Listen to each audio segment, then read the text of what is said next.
FLN, donc Front de Libération Nationale, c'est le parti qui naît en 1954 et qui déclenche la lutte armée le 1er novembre 1954. Donc il souhaite une Algérie indépendante et pour cela, il passe à l'action. Il se reconnaît 9 chefs historiques et il veut parler à tout le peuple algérien, d'où sa devise « Un seul héros, le peuple ». Son organisation est double. Il a d'une part une branche armée, militaire, l'ALN, l'Armée de Libération Nationale. Ce sont des combattants qui rejoignent les maquis et qui vivent au sein de la population et qui font les combats contre l'armée française. D'autre part, une organisation politique, l'organisation politico-administrative, OPA, qui cherche à encadrer toute la population algérienne, tant en Algérie qu'en France. Cette organisation essaye de regrouper des groupes sociaux, les étudiants, les ouvriers, les femmes. D'autre part, elle organise administrativement la population et le territoire algérien ou le territoire métropolitain, donc en France, avec une structure pyramidale.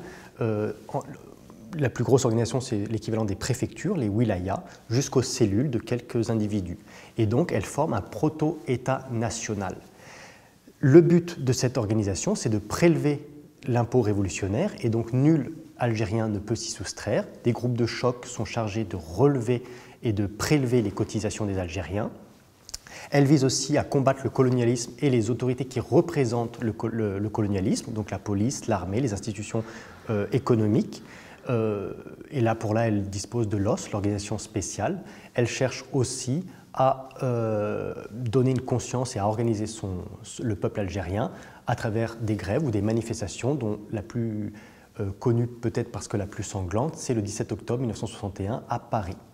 Cette organisation du FLN est durement réprimée parce qu'elle est clandestine. On a une répression policière avec l'usage de la torture pour démanteler la structure de l'OPA, organisation politico-administrative, et une répression judiciaire qui n'hésite pas à employer la peine de mort. En 1962, le FLN est le parti victorieux sur le plan politique. Il obtient l'indépendance, même si sur le terrain militaire, la France l'avait emporté. Le déclenchement de la lutte de libération nationale, c'était au 1er novembre 1954. À cette date-là, j'avais 18 ans et 39 jours. Pour vous dire. Donc, on est en plein dans le combat.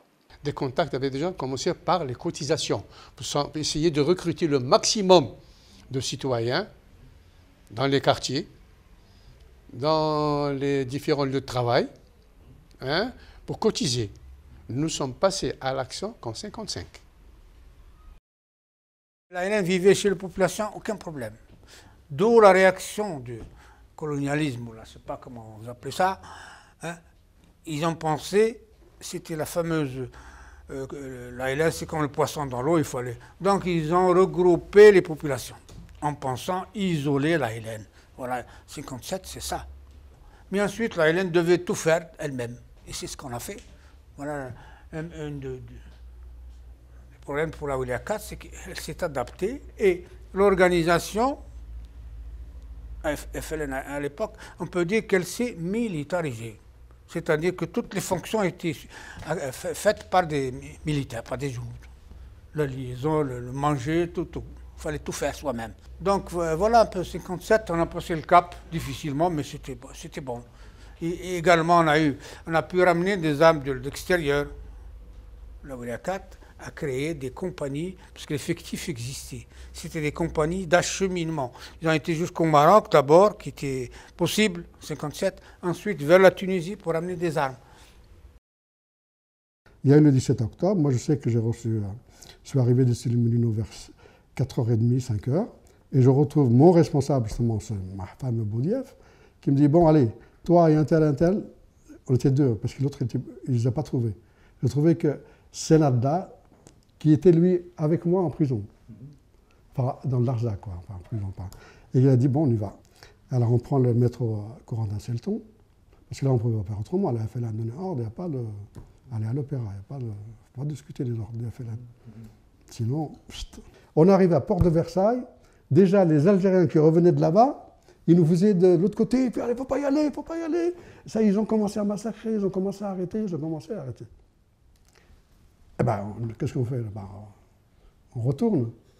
On retourne à l'hôtel. Quand on arrive, il était encerclé par les CRS.